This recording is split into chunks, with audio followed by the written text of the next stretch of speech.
श्री शिवाय नमस्तुभ्यम। दोस्तों, हर हर महादेव। स्वागत है आपका हमारे YouTube चैनल शिव और शक्ति में। हे प्रिय भक्तों, आज की कथा में आपका दिल से स्वागत है। आपका दिन शुभ और मंगलमय हो। आज माघ मास के कृष्ण पक्ष की चतुर्थी तिथि है और आज ही के दिन सकट चौथ का व्रत रखा जाता है। कुछ स्थानों पर इसे तिल चौथ भी कहते हैं। यह चौथ साल की सबसे बड़ी चौथ मानी जाती है। इस दिन भगवान श्री गणेश की आराधना सौभाग्य प्रदान करने वाली होती है। आज के दिन भगवान गणेश और माता पार्वती की पूजा करने से तथा व्रत कथा को सुनने से संतान के ऊपर आने वाली सभी कष्ट शीघ्र अतिशीघ्र दूर हो जाते हैं तथा संतान की दीर्घायु होती है। भगवान शिव जी ने गणेश जी को आशीर्वाद दिया था कि चतुर्थी के दिन जो तुम्हारा पूजन करेगा और रात्रि में चंद्रमा को अर्घ्य देगा तो उसको सभी दुखों से मुक्ति मिलेगी और सभी प्रकार के सुखों की प्राप्ति होगी। तो आज मैं आपको सुना रही हूँ सकट चौथ की चारों संपूर्ण कथाएं। इन कथाओं को सुनने के बाद चौथ मात की कथा को भी सुनेंगे तो आप लोग बड़ी ही श्रद्धा और प्रसन्न चित्त मन से भगवान श्री लक्ष्मी नारायण जी के चरणों का ध्यान करते हुए इन कथाओं को पूरा अवश्य सुनिए। एक बार युधिष्ठिर ने भगवान श्री कृष्ण से पूछा कि हे माधव, माघ महीने में किस गणेश की पूजा करनी चाहिए तथा इसका क्या नाम है?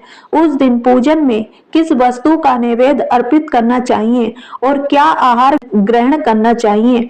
इसे आप सविस्तार बतलाने की कृपा करें। गणेश जी ने कहा कि हे युधिष्ठिर, माघ मास में बालचंद्र नामक गणेश की पूजा करनी चाहिए।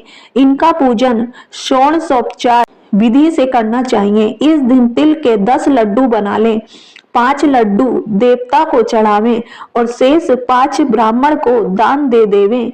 ब्राह्मण की पूजा भक्ति पूर्वक करके उन्हें दक्षिणा देने के बाद उन 5 लड्डुओं को उन्हें प्रदान कर दें। हे धर्मराज युधिष्ठिर, तिल के 10 लड्डुओं का स्वयं आहार करें। इस संबंध में मैं आपको राजा हरिश्चंद्र का वृतांत सुनाता हूँ। सतयुग में हरिश्चंद्र नामक एक प्रतापी राजा हुए थे। वे सरल स्वभाव, सत्यनिष्ठ और विद्वान ब्राह्मणों के पूजक थे। हे देवी, उनके शासन काल में अधर्म नाम की कोई वस्तु नहीं थी। उनके राज्य में कोई अपाहिज, दरिद्र या दुखी नहीं था। सभी लोग आदि व्याधि से रहित एवं दीर्घायु होते थे। उन्हीं के राज्य में एक ऋषि शर्मा नामक तपस्वी ब्राह्मण रहते थे। एक पुत्र की प्राप्ति होने के बाद ही वे स्वर्गवासी हो गए। पुत्र का भरण पोषण उनकी पत्नी करने लगी।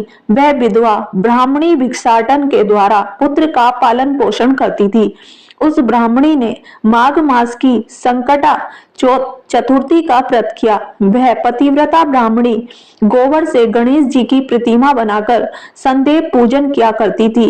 हे पार्वती, भिक्षाटन के द्वारा ही उसने पूर्वोक्त रीति से तिल के 10 लड्डू बनाए। इसी बीच उसका पुत्र गणेश जी की मूर्ति अपने गले में बांधकर स्वेच्छा से खेलने के लिए बाहर चला गया। तब एक नर पिशाच कुम्हार ने उस ब्राह्मणी के 5 वर्षीय बालक को जबरन पकड़कर अपने आवों में छोड़कर मिट्टी के बर्तनों को पकाने के लिए उसमें आग लगा दी। इधर उसकी माता अपने बच्चों को ढूंढने लगी और उसे न पाकर वह बड़ी व्याकुल हुई। वह ब्राह्मणी विलाप करती हुई गणेश जी की प्रार्थना करने लगी कि हे गणेश जी, विशाल शरीर वाले, हे सूर्य नारायण की लाली के सदृश कांतिशाली, हे सुंदर जटा समूह को धारण करने वाले, आप इस दुखियारिन की रक्षा कीजिए। हे गजानन, हे 4 भुजाधारी, हे मस्तक में चंद्रमा को धारण करने वाले, हे विनायक, हे अनाथों के नाथ, हे वरदायक, मैं पुत्र के वियोग में व्यथित हूँ, आप मेरी रक्षा कीजिए। वह ब्राह्मणी इसी प्रकार आधी रात तक विलाप करती रही। प्रातः काल होने पर कुम्हार अपने पके हुए बर्तनों को देखने के लिए आया। जब उसने आंबा खोल के देखा तो उसमें जांग भर पानी जमा हुआ पाया और इसमें भी अधिक आश्चर्य उसे तब हुआ जब उसमें बैठे एक खेलते हुए बालक को देखा। ऐसी अद्भुत घटना देखकर वह भयवश कांपने लगा और इस बात की सूचना उसने राज दरबार में दी। उसने राज्य सभा में अपने कुकृत्य का वर्णन किया। कुम्हार ने कहा कि हे महाबाहु, हे प्रज्वलित अग्नि के समान तेजवान, हे महाराज हरिश्चंद्र, मैं अपने दुष्कर्म के लिए वध के योग्य हूँ। उसने आगे कहा, हे महाराज, कन्या के विवाह के लिए मैंने कई बार मिट्टी के बर्तन पकाने के लिए आंबा लगाया है, परंतु मेरे बर्तन कभी भी नहीं पके और संदेप कच्चे ही रह गए। तब मैंने भयभीत होकर एक तांत्रिक से कारण पूछा। उसने कहा कि चुपचाप किसी लड़के की तुम बलि चढ़ा दो, तुम्हारा आंबा पक जाएगा। मैंने सोचा कि मैं किसके बालक की बलि दूं। जिसके बालक की बलि दूंगा वह मुझे जीवित नहीं छोड़ेगा। इसी भय से हे महाराज, मैंने दृढ़ निश्चय किया कि इसे ही बैठाकर आग लगा दूंगा। मैंने अपनी पत्नी से परामर्श किया कि ऋषि शर्मा ब्राह्मण मृत हो गए हैं। उनकी विधवा पत्नी भीख मांगकर अपना गुजारा करती है, वह लड़के को लेकर क्या करेगी। मैं यदि उसके पुत्र की बलि दे दूं तो मेरे बर्तन पक जाएंगे। मैं इस जघन्य कर्म को करके रात में निश्चिंत होकर सो गया। प्रातः जब मैंने आंबा खोलकर देखा तो क्या देखता हूँ कि इस लड़के को मैं जिस स्थिति में बैठा कर गया था वह उसी तरह निर्भय भाव से बैठा है और उसमें जांग भर पानी भरा हुआ है। इस भयावह दृश्य से मैं कांप उठा और इसकी सूचना देने आपके पास आया हूँ। कुम्हार की बात सुनकर राजा बहुत ही विस्मित हुए और उस लड़के को देखने के लिए आए। बालक को प्रसन्नता पूर्वक खेलते देखकर मंत्री से राजा ने कहा कि यह क्या बात है, यह किसका लड़का है, इस बात का पता लगाओ। इस आंबे में जांग भर जल कहाँ से आया, इसमें कमल के फूल कहाँ से खिल गए। इस दरिद्र कुम्हार के आंबे में बेदुर्य मणि के समान हरी हरी दूब कहाँ से उगाई। बालक को न तो आग की जलन हुई न तो इसे भूख प्यासी है। यह आंबे में भी वैसा ही खेल रहा है मानो अपने घर में खेल रहा हो। राजा इस तरह की बात कह ही रहे थे कि वह ब्राह्मणी वहां विलकती हुई आ पहुंची और वह कुमार को कोसने लगी। जिस प्रकार गाय अपने बछड़े को देखकर रंभाती है, ठीक वही अवस्था उस बुढ़िया की थी। वह बुढ़िया बालक को गोद में लेकर प्यार करने लगी और कांपती हुई राजा के सामने बैठ गई। राजा हरिश्चंद्र ने पूछा कि हे ब्राह्मणी, इस बालक के न जलने का क्या कारण है? क्या तू कोई जादू जानती है अथवा तूने कोई धर्माचरण किया है जिसके कारण बच्चे को आज तक नहीं आई? राजा की बात सुनकर ब्राह्मणी ने कहा कि हे महाराज, मैं कोई जादू नहीं जानती और न तो कोई धर्माचरण, तपस्या, योग, दान आदि की प्रक्रिया ही जानती हूँ। हे राजन, मैं तो संकट नाशक गणेश चतुर्थी का व्रत करती हूँ। उसी व्रत के प्रभाव से मेरा पुत्र जीता जागता बच गया। ब्राह्मणी की बात सुनकर राजा ने कहा कि मेरे राज्य की संपूर्ण जनता इस संकट नाशक गणेश का व्रत करे, इसमें मेरी पूर्ण सम्मति है। राजा उसकी परिक्रमा करते हुए कहा कि हे पतिव्रते, तू धन्य है। राजा ने संपूर्ण नगरवासियों को गणेश जी का व्रत करने का आदेश दिया। इस आश्चर्यजनक घटना के कारण सभी लोग उस दिन से प्रत्येक मास की गणेश चतुर्थी का व्रत करने लगे। इस व्रत के प्रभाव से ब्राह्मणी ने अपने पुत्र के जीवन को पुनः पाया था। इतना कहने के बाद श्री कृष्ण ने कहा कि हे युधिष्ठिर, आप भी इस सर्वोत्तम व्रत को कीजिए। इस व्रत के प्रभाव से आपकी सभी कामनाएं पूर्ण होंगी। आप मित्रों, पुत्रों और पौत्रों को सुख देने वाले साम्राज्य को प्राप्त करेंगे। हे महाराज, जो लोग इस व्रत को करेंगे उन्हें पूर्ण सफलता मिलेगी। भगवान कृष्ण की बात से युधिष्ठिर बहुत प्रसन्न हुए और माघ कृष्ण गणेश चतुर्थी का व्रत करके निष्कंटक राज्य भोगने लगे। अब आइए माघ मास संकष्टी चतुर्थी की दूसरी कथा का रसपान करते हैं। एक शहर में देवरानी जेठानी रहती थी। जेठानी अमीर थी और देवरानी गरीब थी। देवरानी गणेश जी की भक्त थी। देवरानी का पति जंगल से लकड़ी काटकर बेचता था और अक्सर बीमार रहता था। देवरानी जेठानी के घर का सारा काम करती और बदले में जेठानी बचा हुआ खाना, पुराने कपड़े आदि उसको दे देती। इसी से देवरानी का परिवार चल रहा था। माघ महीने में देवरानी ने तिल चौथ का व्रत किया। 5 रुपए का तिल व गुड़ लाकर तिल कुट्टा बनाया।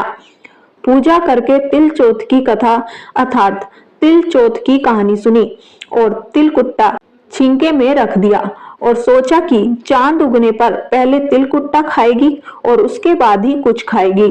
कथा सुनकर वह जेठानी के यहाँ चली गई। खाना बनाकर जेठानी के बच्चों से खाना खाने को कहा तो बच्चे बोले, माँ ने व्रत किया है और माँ भूखी है। जब माँ खाना खाएगी तब भी हम भी तभी खाएंगे। जेठ जी को खाना खाने को कहा तो जेठ जी बोले, मैं अकेला नहीं खाऊंगा, जब चांद निकलेगा तब सब खाएंगे, तभी मैं भी खाऊंगा। जेठानी ने उसे कहा कि आज तो किसी ने भी अभी तक खाना नहीं खाया, तुम्हें कैसे दे दूं? तुम सुबह सवेरे ही बचा हुआ खाना ले जाना। देवरानी के घर पर पति बच्चे सब आस लगाए बैठे थे कि आज तो त्योहार है, इसलिए कुछ पकवान आदि खाने को मिलेगा। परंतु जब बच्चों को पता चला कि आज तो रोटी भी नहीं मिलेगी तो बच्चे रोने लगे। उसके पति को भी बहुत गुस्सा आया। कहने लगा, सारा दिन काम करके भी 2 रोटी नहीं ला सकती तो काम क्यों करती हो? पति ने गुस्से में आकर पत्नी को कपड़े धोने के धोबने से मारा। धोबना हाथ से छूट गया तो पाटे से मारा। वह बेचारी गणेश जी को याद करती हुई रोते रोते पानी पीकर सो गई। उस दिन गणेश जी देवरानी के सपने में आए और कहने लगे, धोबने मारी पाटे, मारी सो रही है या जाग रही है? वह बोली, कुछ सो रही हूँ, कुछ जाग रही हूँ। गणेश जी बोले, भूख लगी है, कुछ खाने को दे। देवरानी बोली, क्या दूं? मेरे घर में तो अन्न का एक दाना भी नहीं है। जेठानी बचा खुचा खाना देती थी, आज वो भी नहीं मिला। पूजा का बचा हुआ तिलकुट्टा छिंके में पड़ा है, वही खा लो। तिलकुट्टा खाने के बाद गणेश जी बोले, धोबने मारी पाटे मारी, निमटाई लगी है कहाँ निमटे? देवरानी बोले, ये पड़ा घर, जहाँ इच्छा हो वहां निमट लो। फिर गणेश जी बोले, अब कहाँ पहुंचूं? अब देवरानी को बहुत गुस्सा आया कि कब से तंग करे जा रहे हैं, सो बोली, मेरे सर पर पोछो। और कहाँ पोछोगे? सुबह जब देवरानी उठी तो यह देखकर हैरान रह गई कि पूरा घर हीरे मोती से जगमगा रहा है। सिर पर जहां विधायक जी पोछनी कर गए थे वहां हीरे के टीके व बिंदी जगमगा रहे थे। उस दिन देवरानी जेठानी के घर काम करने नहीं गई। बड़ी देर तक राह देखने के बाद जेठानी ने बच्चों को देवरानी को बुलाने भेजा। जेठानी ने सोचा कल खाना नहीं दिया इसलिए शायद देवरानी बुरा मान गई है। बच्चे बुलाने गए और बोले, चाची चलो, माँ ने बुलाया है, सारा काम पड़ा है। दुनिया में चाहे कोई मौका चूक जाए पर देवरानी जेठानी आपस में कहने का मौके नहीं छोड़ती। देवरानी ने कहा, बेटा बहुत दिन तेरी माँ के यहाँ काम कर लिया, अब तुम अपनी माँ को ही मेरे यहाँ काम करने भेज दो। बच्चों ने घर जाकर माँ को बताया कि चाची का तो पूरा घर हीरे मोतियों से जगमगा रहा है। जेठानी दौड़ती हुई देवरानी के पास आई और पूछा कि ये सब हुआ कैसे? देवरानी ने उसके साथ जो हुआ वो सब कह डाला। घर लौटकर जेठानी अपने पति से कहा कि आप मुझे धोबने और पाटे से मारो। उसका पति बोला कि भली मानस, मैंने कभी तुम पर हाथ भी नहीं उठाया, मैं तुम्हें धोबने और पाटे से कैसे मार सकता हूँ? वह नहीं मानी और जिद करने लगी। मजबूरन पति को उसे मारना पड़ा। उसने ढेर सारा घी डालकर चूरमा बनाया और छींके में रखकर सो गई। रात को चौथ विधायक जी सपने में आए, कहने लगे, भूख लगी है, क्या खाऊं? जेठानी ने कहा, हे गणेश जी महाराज, मेरी देवरानी के यहाँ तो आपने सूखा चुंटी भर तिलकुट्टा खाया था, मैंने तो झरते घी का चूरमा बनाकर आपके लिए छिंके में रखा है, फल और मेवे भी रखे हैं, जो चाहे खा लीजिए। गणेश जी बोले, अब निपटे कहाँ? जेठानी बोली, उसके यहाँ तो टूटी फूटी झोपड़ी थी, मेरे यहाँ तो कंचन के महल हैं, जहाँ चाहो निपटो। फिर गणेश जी ने पूछा, अब पोछू कहाँ? जेठानी बोली, मेरे ललाट पर बड़ी सी बिंदी लगाकर पोछ लो। धन की भूखी जेठानी सुबह बहुत जल्दी उठ गई। सोचा घर हीरे जवाहरात से भर चुका होगा, पर देखा तो पूरे घर में गंदगी फैली हुई थी। बहुत तेज बदबू आ रही थी। उसके सिर पर भी बहुत सी गंदगी लगी हुई थी। उसने कहा, हे गणेश जी महाराज, ये आपने क्या किया? मुझसे रूठे और देवरानी पर टूटे।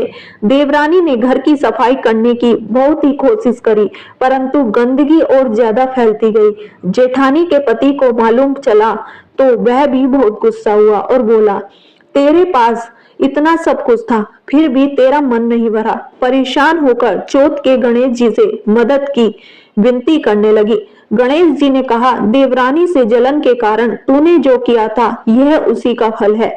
अब तू अपने धन में से आधा उसे दे देगी, तभी यह सब साफ होगा। उसने आधा धन बांट दिया, किंतु मोहरों की एक हांडी चूल्हे के नीचे गाड़ रखी थी। उसने सोचा किसी को पता नहीं चलेगा, और उसने उस धन को नहीं बांटा। उसने कहा, हे चौथ विधायक जी, अब तो अपना यह बिखराव समेटो। गणेश जी बोले, पहले चूल्हे के नीचे गड़ी हुई मोहरों की हांडी सहित ताक में रख दो, सुई की भी पांति कर। इस प्रकार विधायक जी ने सुई जैसी छोटी चीज का भी बंटवारा करवाया, अपनी माया समेटी। हे गणेश जी महाराज, जैसी आपने देवरानी पर कृपा की, वैसी सब पर करना। कहानी कहने वाले, सुनने वाले व हुंकारा बनने वाले सब पर कृपा करना, किंतु जेठानी को जैसी सजा दी वैसी किसी को मत देना। बोलो गणेश जी महाराज की जय, चौथ माता की जय।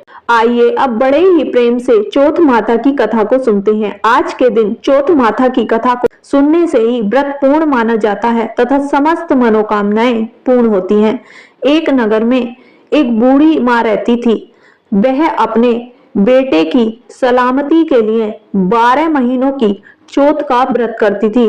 हर चौथ को पंसारी से थोड़ा सा गुड़ और घी लाकर 4 लड्डू बनाती, एक बेटे को देती, एक से पूजा करती, एक हथका के लिए निकालती और एक चांद उगने पर खुद खा लेती। एक बार उसका बेटा ताई से मिलने गया। ताई ने वैसाखी चौथ का व्रत रखा था। ताई से पूछा, माँ तो 12 चौथ रखती है। ताई बोली, तेरी माँ तेरी कमाई से तरमाल खाने के लिए 12 चौथ रखती है। तू परदेश जाए तो वह एक भी चौथ नहीं करेगी। लड़के को लगा ताई सच कह रही है। घर आकर माँ से कहा, मैं परदेश जा रहा हूँ, यहाँ तो मेरी कमाई खाने पीने में ही उड़ा देती है। माँ ने समझाकर उसे रोकना चाहा, पर बेटा नहीं माना। माँ ने उसे साथ ले जाने के लिए चौथ माता के आंखें दिए और कहा, मुसीबत में ये आंखें तेरी मदद करेंगी। वह आंखें लेकर रवाना हो गया। घूमते हुए एक एक नगर में पहुंचा। उसने देखा एक बूढ़ी माँ रोती जा रही है और पुआ बनाते जा रही है। उसने कारण पूछा तो बूढ़ी माँ ने कहा, बेटा, इस नगर की पहाड़ी पर एक दैत्य रहता है। पहले वह नगर में आकर कई लोगों को खाने के लिए मार देता था। अब राजा हर घर से एक आदमी दैत्य के पास भेजता है और आज मेरे बेटे की बारी है, इसलिए मैं रो रही हूँ और उसी के लिए पुए बना रही हूँ। वह बोला, तू पुए मुझे खिला दे, तेरे बेटे की जगह मैं चला जाता हूँ। बूढ़ी माँ ने खीर पुए उसे खिला दिए। खा पीकर वह सो गया। रात को राजा के सैनिक आए तो बूढ़ी माँ ने उसे भेज दिया। दैत्य के सामने पहुंचने पर उसने चौथ माता की आंखें दैत्य की तरफ फेंक कर कहा, हे चौथ माता, यदि मेरी माँ तेरी सलामती के लिए व्रत करती है तो दैत्य का सिर कटक गिर जाए। फिर तुरंत दैत्य का सिर कट गया। लड़का वापस आ गया। राजा ने उसे उपहार देकर विदा किया। चलते चलते वह एक दूसरे गांव के नगर में पहुंचा। इस राज्य में आवा तभी पकता था जब एक इंसान की बलि दी जाती थी। सिपाहियों ने उसे पकड़कर आवे में चुन दिया। लड़के ने चौथ माता की आंखें आवे में डाला और कहा, हे चौथ माता, यदि मेरी माँ मेरे लिए व्रत करती है तो आवा मेरी बलि के लिए बिना ही झट से पक जाए। ऐसा कहते ही आवा तुरंत पक गया। आवे में से मिट्टी की जगह सोने चांदी के बर्तन निकले। अंदर से लड़का बोला, बर्तन धीरे धीरे निकालना, कहीं मुझे लग न जाए। राजा ने उसे निकलवाया और पूछा, इस आवे से तुम बच कैसे गए? लड़के ने बताया कि उसकी माँ चौथ माता का व्रत करती है, व्रत के कारण ही वह बच पाया है। राजा को तब विश्वास नहीं हुआ। उसने एक चांदी की सुराही मंगवाई और कहा कि सुराही की नली से निकलकर दिखाओ। तभी मुझे विश्वास होगा। लड़के ने चौथ माता को याद करके आंखें सुराही में डाल दिया और कहा, मैं भंवरा बनूं। सुराही से निकली। लड़का तुरंत भंवरा बनकर सुराही से निकल गया। तब राजा ने खुश होकर राजकुमारी की शादी उसके साथ करवाई और सभी लोगों को चौथ माता का व्रत करने को कहा। एक दिन उसे माँ की याद आई। उसने राजा के पास जाकर खुद के नगर जाने की इच्छा जाहिर की। राजा ने रथ, घोड़ा, हाथी और खूब सारा दान दहेज देकर उन्हें विदा किया। चौथ के दिन वह अपने नगर पहुंचा। वह अकेला पंसारी के यहाँ माँ का इंतजार करने लगा। सोचा चौथ है तो माँ यहाँ जरूर आएगी। थोड़ी देर बाद लकड़ी टेकती हुई माँ आती दिखी। उसकी माँ की आंखों में जाले आने के कारण दिखना कम हो गया था। लड़के ने जानबूझकर उस स्त्री के बेटे को अपशब्द कहने लगा। माँ ने उसे नहीं पहचाना और कहने लगी, भैया मुझे चाहे कितनी गाली दे दो पर मेरे बेटे को कुछ मत कहना। यह सुनते ही बेटा माँ के चरणों में गिर पड़ा और कहा, माँ मैं तेरा ही बेटा हूँ, मुझे माफ कर दो। तब माँ ने उसे गले से लगा लिया। नगर के लोगों ने विश्वास नहीं किया वह उसी का बेटा है। बूढ़ी माँ ने चौथ माता को याद करके कहा, हे चौथ माता, यदि मैं अपने बेटे के लिए व्रत करती हूँ तो मेरे स्तन में दूध भर जाए और उसकी धार मेरे बेटे के मुख में गिरे। माँ के स्तनों से दूध की धार निकलकर बेटे के मुंह में गिरने लगी। लोग चौथ माता की जय जयकार करने लगे। उस नगर के सभी लोग चौथ माता का व्रत करने लगे। हे चौथ माता, जैसा बूढ़ी माँ और उसके बेटे की सहायता की वैसे हमारी भी करना। कहानी कहने, सुनने और हुंकारा भरने वालों पर अपनी कृपा करना। बोलिए चौथ माता की जय। अब सुनिए सकट चौथ की चौथी कथा को सुनते हैं। एक गांव में एक साहूकार और साहूकारनी रहते थे। दोनों ही कोई पूजा पाठ नहीं करते थे। संभवतः इसी कारण उनकी कोई संतान नहीं थी। एक दिन साहूकारनी अपने पड़ोसी के घर गई तो उसने देखा कि वो कोई पूजा कर रही है। पूछने पर पता लगा कि उस दिन सकट चौथ थी और पड़ोसन उसी की पूजा कर रही थी। साहूकारनी ने उससे पूछा कि चौथ का व्रत करने से क्या होता है। इस पर पड़ोसन ने कहा कि इसे करने से अन्न, धन, सुख, सुहाग, संतान सब मिलता है। इस पर साहूकारनी ने कहा, यदि वो गर्भवती हुई तो 1.25 सेर तिलकुट बनाकर चौथ का व्रत करेगी। गणेश भगवान की कृपा से वो गर्भवती हो गई। तब उसने संतान के जन्म पर व्रत पूजा करने का इरादा किया। कुछ समय बाद उसका पुत्र हुआ तो फिर उसने व्रत को टाल दिया और कहा कि जब उसके बेटे का विवाह होगा तब वो सकट चौथ का व्रत करेगी। बेटा बड़ा हुआ और उसका प्रदेश में विवाह सुनिश्चित हो गया। जब बेटा बारात लेकर आया तब भी साहूकारनी ने व्रत करने का इरादा नहीं दिखाया। इससे गणेश भगवान रुष्ट हो गए और चौथ माता भी नाराज हो गईं, जिसके चलते बेटा फेरों के बीच से अदृश्य हो गया और चौथ माता ने उसे जंगल में पीपल के पेड़ पर बिठा दिया। बहुत खोजने पर भी जब वर नहीं मिला तो विवाह आधा हुआ रह गया और सभी अपने घर चले गए। एक दिन उस युवक की अर्धविवाहित पत्नी अपनी सहेलियों के साथ पूजा के लिए दूब लेने जंगल गई। रास्ते में वहीं पीपल का पेड़ पड़ा जिस पर उसका आधा पति बैठा हुआ था। उसने आवाज दी, आ मेरी अर्धव्याही। डर कर लड़की घर चली आई पर दुख से सूखने लगी। जब उसकी माँ ने उसका कारण पूछा तो उसने जंगल की घटना का जिक्र किया। उसकी माँ उसी स्थान पर गई तो उसने देखा कि सेहरा पहने, साफा बांधे उसका जमाई पीपल पर बैठा है। उसने इसका कारण पूछा तो लड़के ने बताया कि उसकी माँ ने बोलने के बाद भी चौथ का तिलकुट नहीं किया, इसलिए चौथ माता ने नाराज होकर उसे वहां बैठा दिया। यह सुनकर लड़की की माँ साहूकारनी के घर गई और उससे पूछा कि तुमने सकट चौथ का कुछ बोला था? तो उसने कहा, हाँ तिलकुट बोला था। तब उसकी समधिन ने कहा कि बोलने के बावजूद उसका वचन न निभाने के कारण सबको दंड भुगतना पड़ रहा है। इस पर साहूकारनी ने कहा कि जैसे ही उसका बेटा बहू लेकर घर आएगा वो तिलकुट करेगी। इससे गणेश जी प्रसन्न हो गए और उसके बेटे को मुक्त करके फेरे पूरे करने का आशीर्वाद दिया। धूमधाम से विवाह हो गया और वह बहू को लेकर घर आया। इसके बाद प्रसन्न साहूकारनी ने 2.5 मन तिलकुट का पूजन किया।